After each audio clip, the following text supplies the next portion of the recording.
Hello and welcome back to the Stronghold. I'm the Magi, this is the Stronghold, and this is Meta Monday. Today, of course, we are going to be talking about the Alchemy Best of One meta because, well, Alchemy changes for the first time in a couple of weeks tomorrow with the release of Alchemy Edges of Eternity. And, well, there's a lot of interesting things going on in the format at the moment. I'm not necessarily going to go into all of that right here, right now. We have a format primer video all set, ready to go tomorrow at the same time, 11 a.m. Eastern, when the Alchemy set will release. That, in part, is also intended to set you up for the midweek magic that will be going on that, again, is focused around Alchemy. So be sure to check that out. But I did want to take some time and take sort of a snapshot of what's going on in Alchemy in this post-ban, post-rotation, pre-Edges of Eternity couple of weeks here. And when you do, you notice that it is vaguely similar to what we saw in the standard Best of One a couple of weeks back. And that primarily is that that mono green landfall deck is king of the hill here. Let me pull this up here. There we go, guys. And I mean, this looks really, really similar.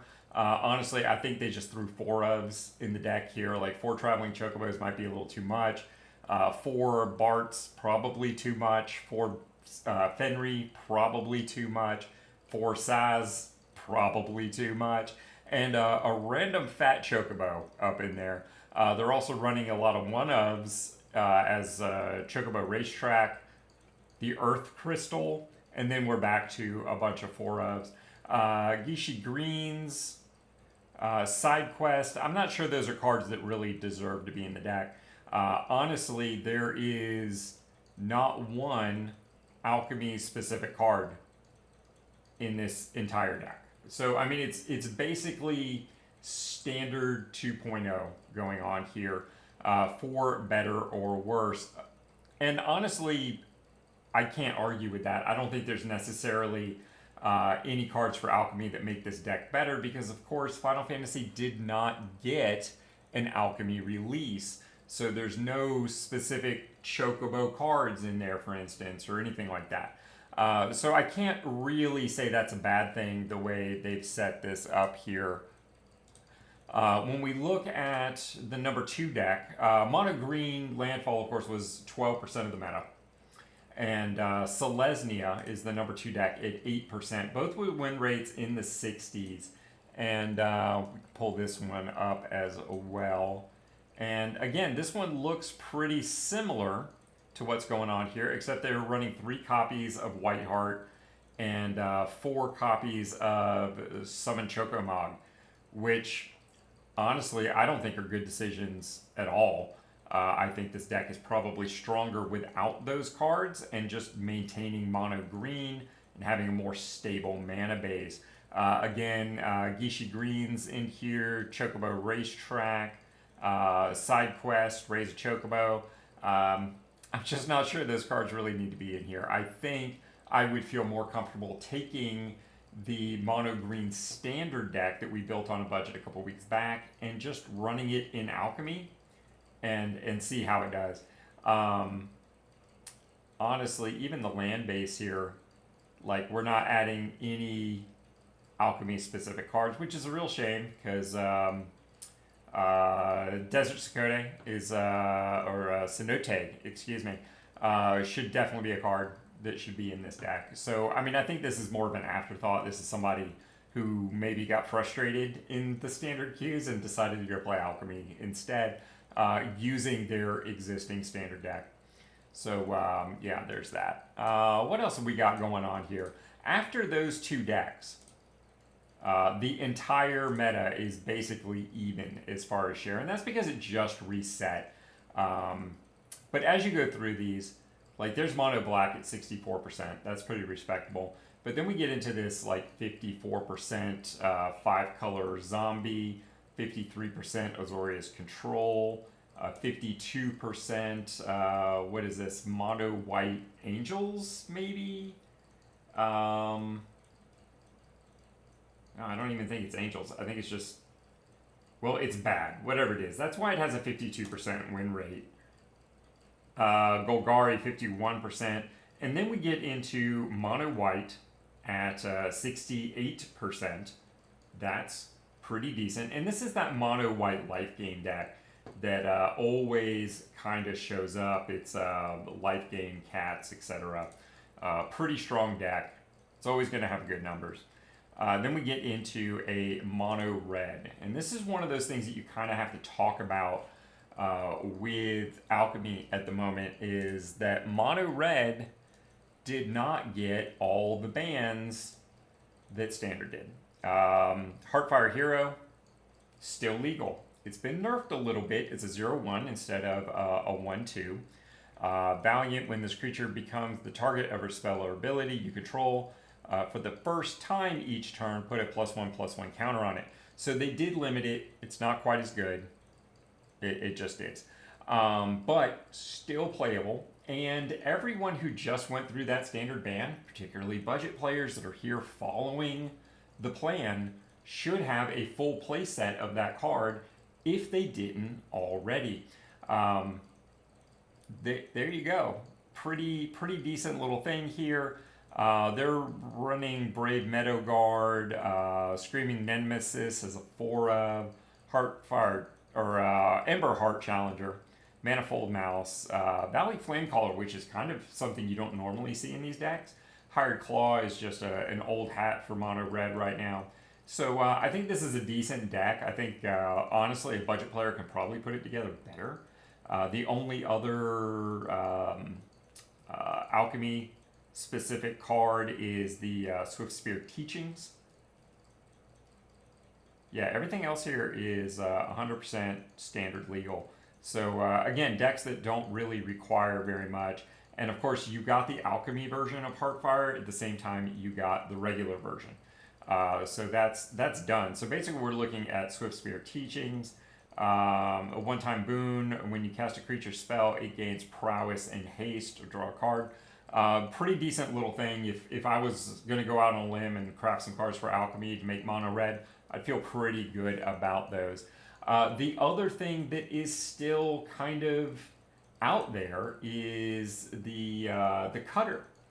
I was really thinking that we would have an announcement today going into Alchemy that said, "Hey, we're gonna add some things here and really update the format," and that they would have made a decision about Cutter. But the reality is they did not. I'm just checking to make sure there wasn't something that came out later than I thought. I don't think there's anything in today's announcement. You can see all the cards in Alchemy, but that's it. Like there's no other announcements. There's no other changes, which means we probably won't see any changes until February at the earliest, as far as rebalancing or a new version of Cutter or anything like that. So frankly, that's a little disappointing. I kind of wanted to be able to run Cutter in Alchemy, but we can't. Some more subpar, like this is just Mono Green Landfall, but it's a subpar version. I kind of want to see what they're doing here that is making it not as good. Well, they're running Hydras. That seems like a thing you'd want to do. Land of War Elves is not what you want to be doing with this deck. You are ramping, yes, but you want to do it through lands. You don't want to do it through elves. Yeah, there's definitely things here I like better. I'm a little surprised that it is totally not as good.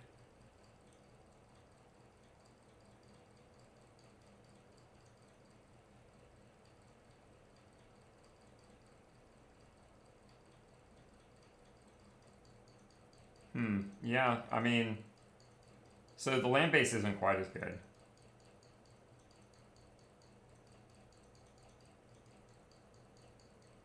I would bet dollars to donuts that if you say cut a chocobo, you cut the 4 elves, and then like filled in with better landfall things, like why isn't Tifa in this deck? That's a question that I think needs to be answered. And the answer is it should be in there. The engineering I'm not impressed with so far. 22 creatures does seem like enough, but again, I'm not sure about the individual choices that they've got going on here. 4 Shahoof, that's not bad. So yeah, like I think this is just a step off where it needs to be. And that's okay. Let's see, 5, they're calling this 5 color, but it looks to be Dimir. And yeah, that's just a Dimir deck. They can call that 5 color if they want to. Yeah, I think that is more or less where it's at. And like weirdly, here's a mono white heir apparent, right? 58% win rate. That's crazy. Like I tell people all the time, you can take that deck basically anywhere and run it. Enduring Innocence, Zenith, Caretaker's Talent. There is no Alchemy cards in this deck whatsoever. It's just good. In fact, this is running Raise the Path. So it's not even, in my opinion, the best version of the deck at the moment, but I mean, it's certainly pretty decent. It's what was it, like 58%, I think is what we said. Let's take a look. Yeah, 58% win rate. So, I mean, you can't argue with success, right? That's kind of where it's at. So, if I were building something for Alchemy today, the answer is I wouldn't. There's a new set coming out tomorrow with a lot of decent cards. I think it's going to change some things. There's definitely some cards that if you haven't already picked them up, you should. There's some brand new cards that probably need to be picked up even if you don't play Alchemy.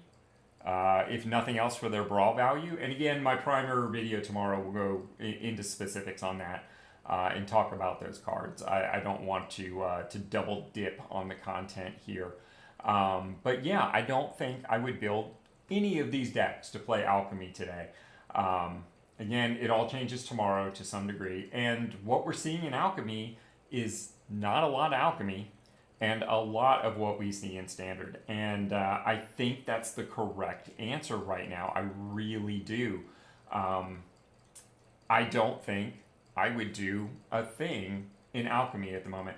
Now, just as an extension, let's take a look at Historic Best of 1. Because, of course, that is Alchemy adjacent. And, wow, Mono Green Elves with 64%. 4-color Luris, 65%. Is it Jengatha, 66%. A 52% colorless, who cares?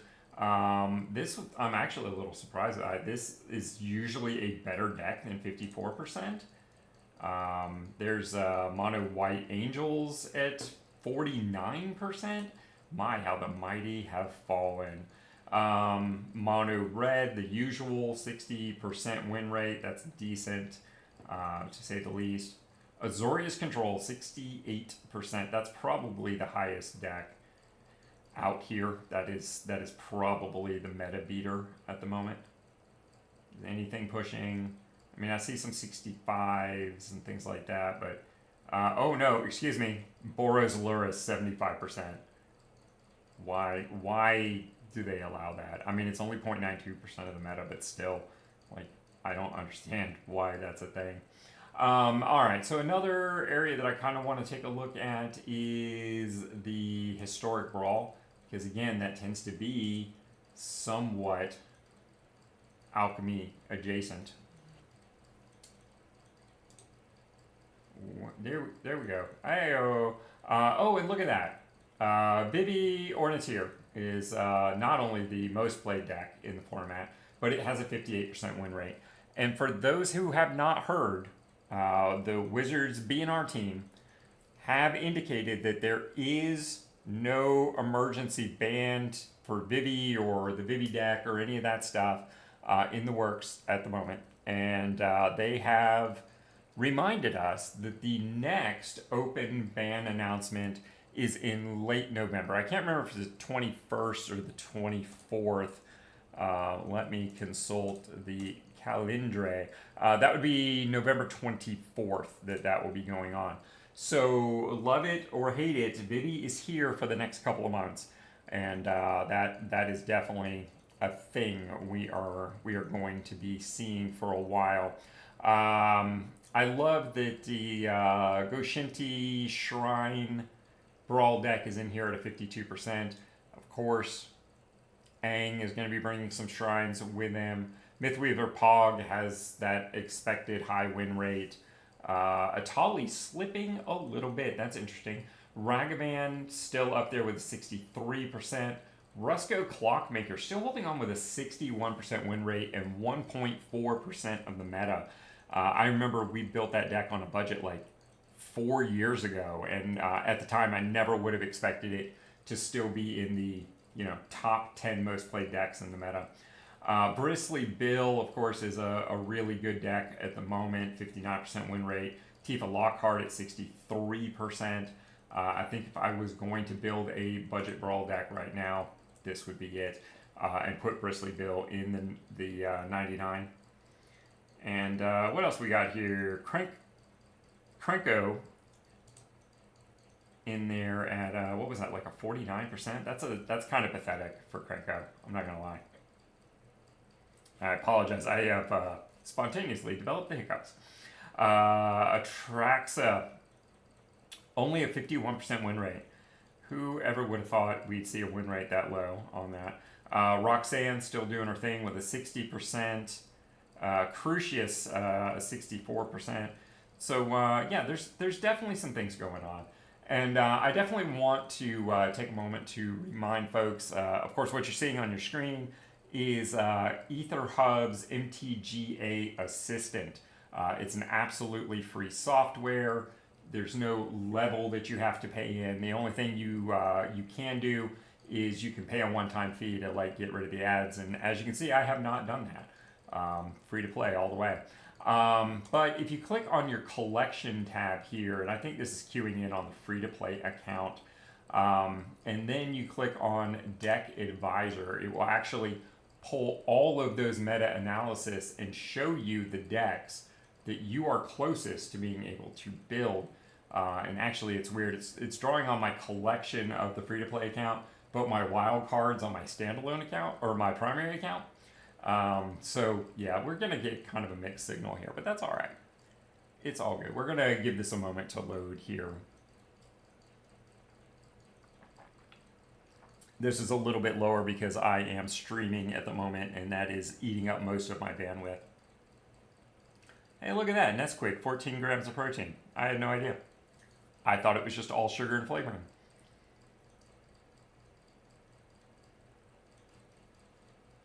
There we go, just about the time I was getting frustrated. So the closest deck that I am to building on my free-to-play account is this Crucius Titan of Waves.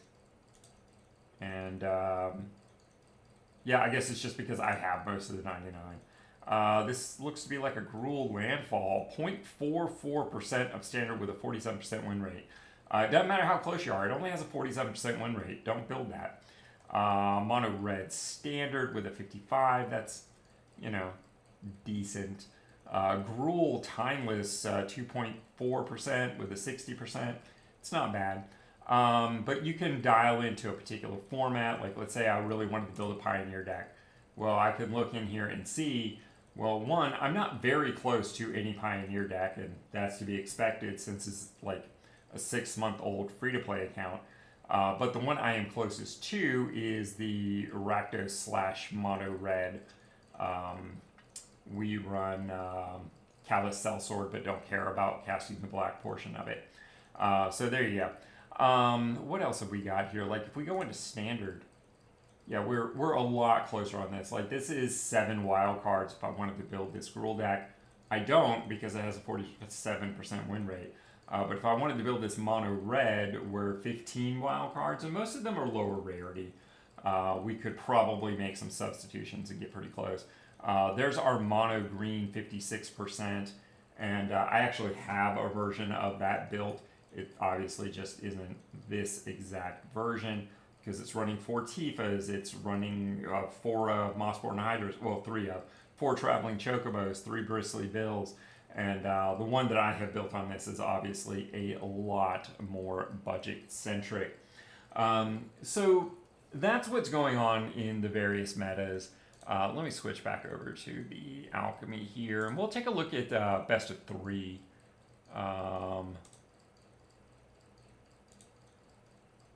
Really? No one's playing best of 3 Alchemy. There's literally not enough gameplay going on for them to pull a meta. That's wild right there. So yeah, like again with the Alchemy best of 1, I don't think I'd build a deck. I think what everybody should do tomorrow is log in, bust their 3 free Alchemy packs, see what they get. Maybe you get inspired, and that might be the thing to do, and you might come up with something good. My primer video talks about 2 or 3 decks that have some above par potential going in that don't necessarily use many, if any, of the new cards. They're built on existing shares. And yeah, that's kind of where it's at. I'm very disappointed that they haven't done anything with Cutter in this format, and apparently aren't in a hurry to do so. It most likely is going to be like February before this happens at this point. Although they might do an update at some, I don't know. But we know there's no Alchemy releases for Spider-Man. We know there's no Alchemy release for Aang, because those are Universes Beyond sets. There will be one for the Lorwyn Eclipsed. Yeah, Lorwyn Eclipse set that comes out in late January. But of course, that won't release until probably mid to late February. So there we go. Not a huge change in Alchemy at the moment. It is more like standard, honestly, that's facing a less defined meta. So if you're frustrated right now with the standard meta, you're not having much success against the decks that you're facing, you might want to try jumping over into Alchemy and just see how the matchmaker treats you at that point, because it might be better. Like 1, 2, 3 of the most played decks in the format are, well, the 2 most played decks in the format have really good win rates.